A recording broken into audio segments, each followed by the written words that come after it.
I'm really interested in emergence and the reality of what you feel like versus what you're seeing. And that's me looking in a mirror and the ambiguity of which is stronger, the mirror image that I see myself or my own presence was an interesting conflict to me.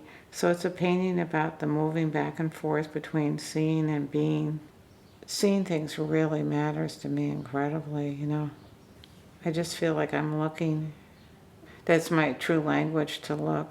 So I don't see myself as an artist, I just see myself as, that's my language, sort of lingual, you know what I mean?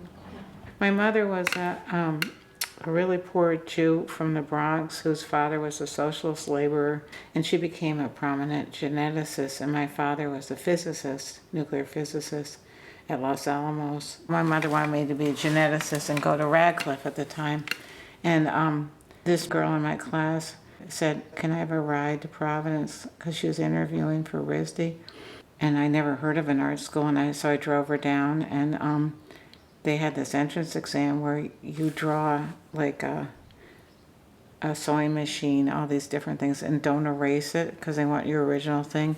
And I was so erudite, I thought they were doing a Jasper Johns thing, and I erased it all. And Bryce Hobbs, the teacher, called me in and said, you know, Miss Frisch, what's this about? And I told him. He burst out laughing, let me into RISD with half scholarship. I never would have gotten in on my drawing because that's not what I was trained to be. And I came for like 6 weeks and I was terrified. I dropped out. So I went to BU for a year. I can't even remember it. And then I got my courage up and came back. But the funny thing is the faculty, there was a few people that were just good enough faculty to see that clumsiness and inability as an opening to a larger vocabulary. In other words, I wouldn't be stuck, you know, with what I call automatic handwriting. You're better off being handicapped in your first marks and stuff because it keeps you more open to learning. Talk about resilience. Resilience has a lot to do with being essential. I call it emotional muscle tone. And resilience teaches you that it's not going to be easy, that you're going to need strength to have that kind of emotional muscle tone and work muscle tone.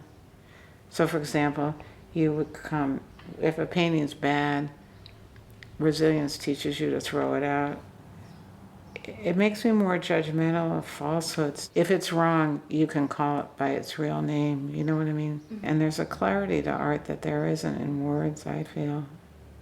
That can't be told any other way, yeah.